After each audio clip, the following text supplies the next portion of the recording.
Good afternoon to everyone. Myself Ramesan, class code number 19. I am going to discuss the present status of women empowerment in India. In modern India, the status of women has improved in past few decades, but still, in spite of having so many laws and awareness, women are discriminated in their gender based.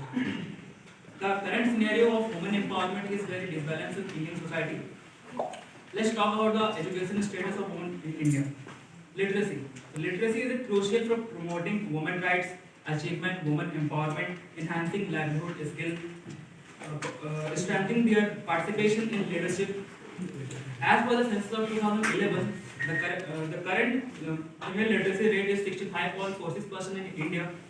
अगर state wise बात करें तो केरला का female literacy rate बहुत ज़्यादा है 91.98% और सबसे लास्ट में बिहार का फीमेल लिटरेसी रेट जो है 51.5% और झारखंड का फीमेल लिटरेसी रेट है 55.42% जो इंडिया के एवरेज फीमेल लिटरेसी रेट से बहुत ज़्यादा कम है और हमारे बोकारो में फीमेल लिटरेसी रेट है 75.47%। 1951 में फीमेल लिटरेसी रेट अप्रॉक्स 9% था जो धीरे धीरे बढ़कर 65.46% हुआ। ये यहाँ से यहाँ तक आने में बहुत सारे योजनाएं, बहुत सारे आर्टिकल्स, बहुत सारे रिकमेंडेशन लाएगा तभी यहाँ से लेकर यहाँ तक आ पाना संभव हो सका। बट हम लोग को इंश्योर करना होगा कि कहीं ना कहीं ये नंबर और ज़्यादा इंक्रीज करे। अब मैं बात करना चाहता हूँ एक ग्लोबल इंडेक्स के बारे में जो है ग्लोबल जेंडर गैप 2023। ये इंडेक्स का मेन ऑब्जेक्टिव ये है कि ये मैन और वुमेन के बीच गैप को डिटरमाइन करता है इन the area of health, education, political rights and economy में। तो इंडिया का जो रैंक है इसमें 127 है आउट ऑफ 146 कंट्री, जो इंडिया का रैंक बहुत ही खराब है। अगर सामने वाले नेबरिंग कंट्री में बात करें तो बांग्लादेश का रैंक इसमें 42 है। अब बात करते हैं इंडियन इकोनॉमी में वुमेन का क्या पार्टिसिपेशन है। इंडिया का जो 5 ट्रिलियन इकोनॉमी बनने का सपना है, जो टारगेट है, उसमें वुमेन का पार्टिसिपेशन बहुत जरूरी है, नहीं तो ये टारगेट अचीव कर पाना इम्पॉसिबल है।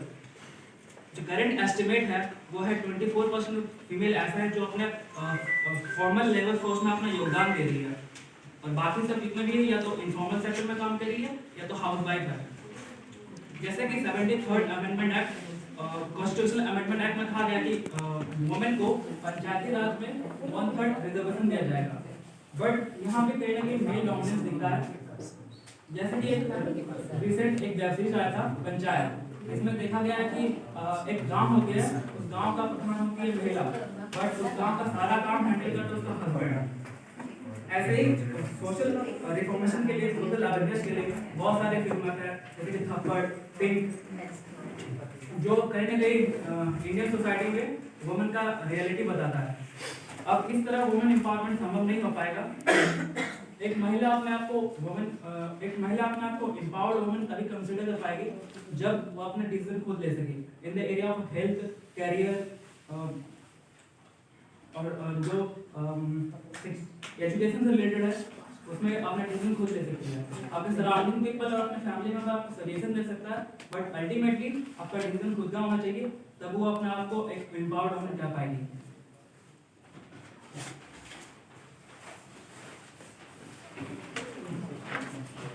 तो अगर समाज में महिला को शिक्षित किया जाता है, बहुत सारे एग्जाम्पल है, जैसे first IAS officer Anna Rajendra Malhotra, second आता कल्पना चावला जिन्होंने फर्स्ट स्पेस में गया था Indian female, Kiran Bedi first IPS officer, first president Pandit Dev Singh Patel, first doctor Anadi Gopal Joshi, first female fighter in Indian air force, female fighter pilot Agni Chaturvedi. ऐसे ही बहुत सारे एग्जाम्पल है जो अच्छे एग्जाम्पल है जो आप अच्छे एजुकेशन से दे सकते हैं। Thank you.